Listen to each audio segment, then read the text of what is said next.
I used to think that discipline was the key feature that I needed to heal and for my patients until I realized that it is slowly breaking me and my patients. The truth, most of what we're taught about self discipline is actually self punishment disguised as growth. And the worst part is we gaslight ourselves into thinking we're failing when in reality it's the system that's failing us. If you've ever felt exhausted by your own routines that you've implemented and forced on yourself, this one is for you. Discipline versus regulation. Here's the difference. Discipline without regulation is like driving a car, but with the emergency brakes on. You're moving forward, but you're burning out your engine.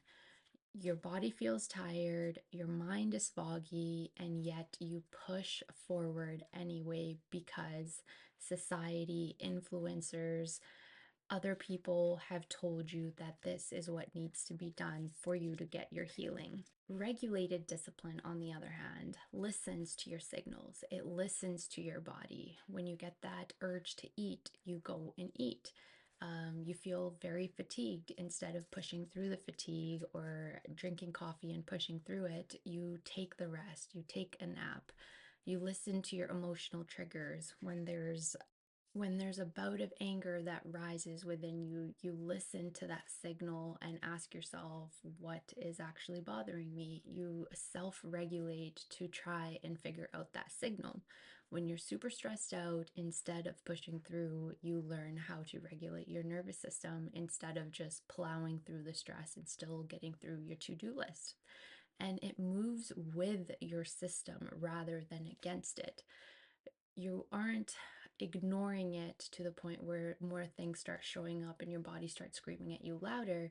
You're just looking at what the signal is, helping yourself regulate, and then moving on. You might need a little more rest rather than pushing through, and that's you listening to your signal instead of pushing past your limits. Think about the people that have this crazy 5 a.m. routine because they saw an influencer online that said all multimillionaires or billionaires have this 5 a.m. routine. So if you don't have it, you're not doing enough and you're not going to be successful. So this is the narrative that gets fed down, but these people that wake up at 5, they meditate, they work out, no excuses, and it all sounds perfect. Like, okay, fine.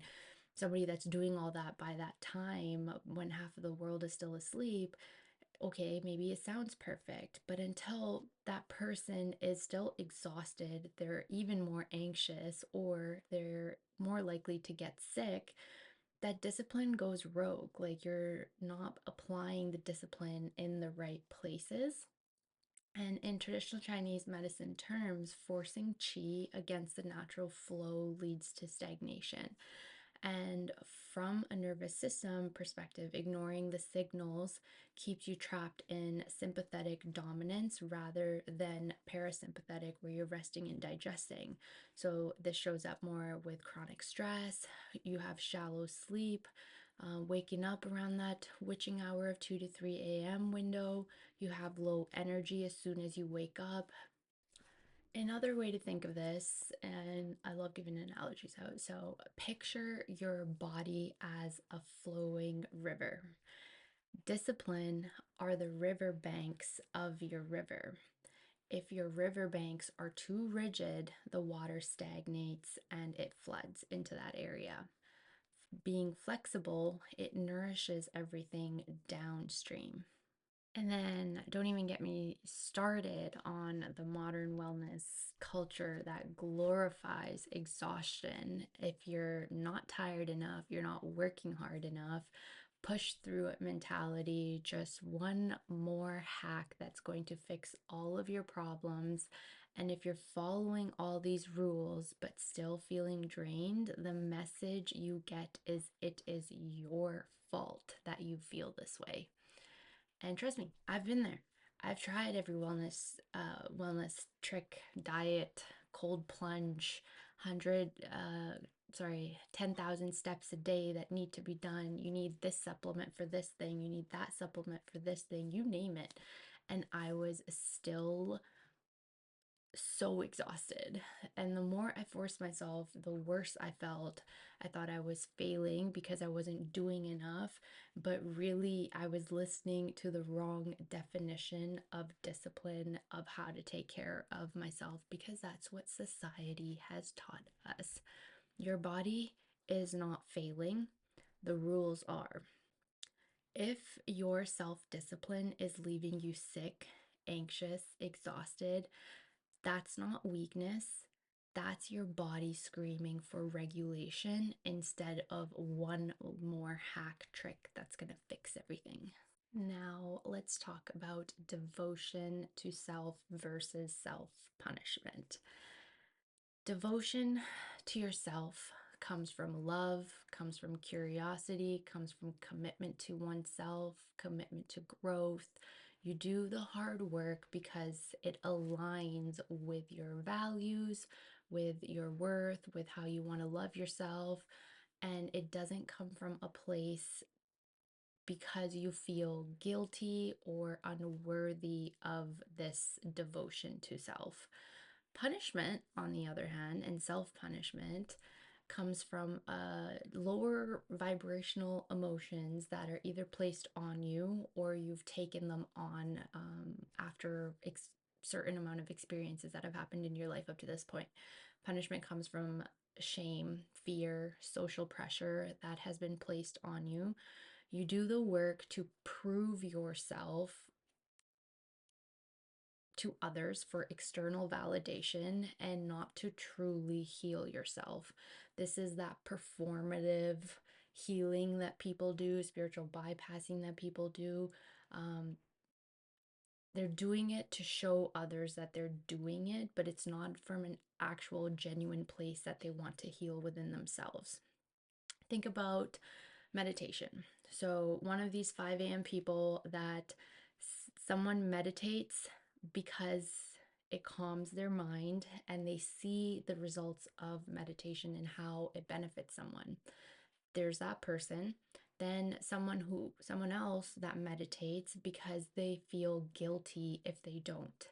Both kind of look the same on the outside because they'll tell you, hey, I meditate. But one is truly healing because it's an internal compass that's turned on that this is what's needed for self regulation.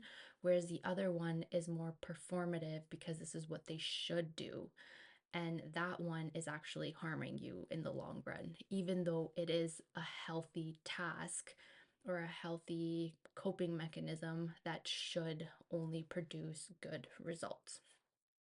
Your body's like an oven. Devotion adds the gentle heat, cooking your meal perfectly, whereas punishment cranks up the heat to the max and it just burns everything.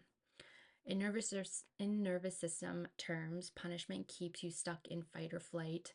Devotion allows your system to regulate. And in TCM terms, punishment stagnates your chi, whereas devotion lets things flow. One nourishes and the other drains. Devotion fuels you, punishment drains you. So, if punishment is draining you and breaking you, and devotion is nourishing you, how do we actually listen to our body instead of pushing through? Here are a few simple ways. Pause, check in, notice if you have fatigue, tension, or even emotional heaviness somewhere in your body. You're asking yourself, what is my body actually asking for me from me right now in this moment? Maybe that's taking a nap. Maybe that's just a 5 minute break or rest that's needed. Maybe it is a power nap. Maybe it is a coffee.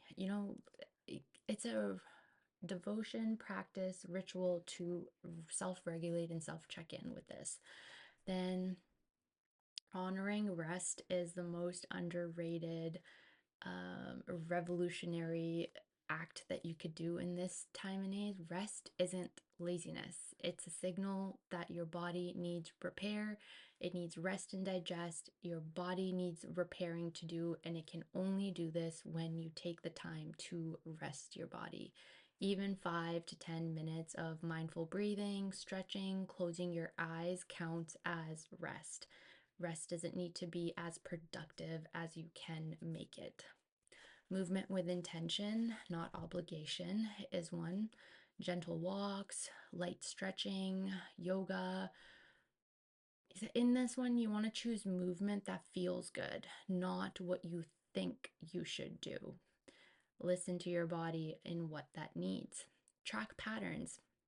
In traditional Chinese medicine, that's literally this whole medicine is defining your patterns, your body's patterns, and then finding ways on how to self correct those imbalances. So, notice how food, sleep, stress, and exercise makes you feel. Journaling, even a short note, can reveal patterns of how your mind might ignore what is happening. A food journal, a thought journal, if you're having sleep issues, seeing what time you regularly wake up at, time your internal clock kind of wakes you up and is like, okay, we're stressed out or we're ready for the day. They all tell a perfect story of what is happening internally. And last but not least would be trust signals. Your body communicates to you and with you constantly. Headache, fatigue, digestive changes, tension in the body. These aren't failures, they're messages to guide you to what you need to do to bring your body back into balance. And just like any muscle, practice, practice, practice. The more you listen, the more you start practicing devotion rather than punishment, that's where the real healing happens with regulated discipline. And discipline isn't the enemy. Ignoring your body, gaslighting yourself, pushing yourself in the name of discipline, that's the real problem. Healing doesn't come from rigid rules. It comes from listening, feeling, and moving in rhythm with yourself, not the influencer online or TikToker online. So, here's your reflection prompt for today. Ask yourself, am I practicing devotion or am I punishing myself? If this resonated, comment, regulate, don't punish, and share this with someone who's pushing themselves a little beyond their limits, and they might need to hear this message to slow down and listen to their body. Let's start healing the way it's always meant to be: sustainable, nurturing, and alive. Bye for now.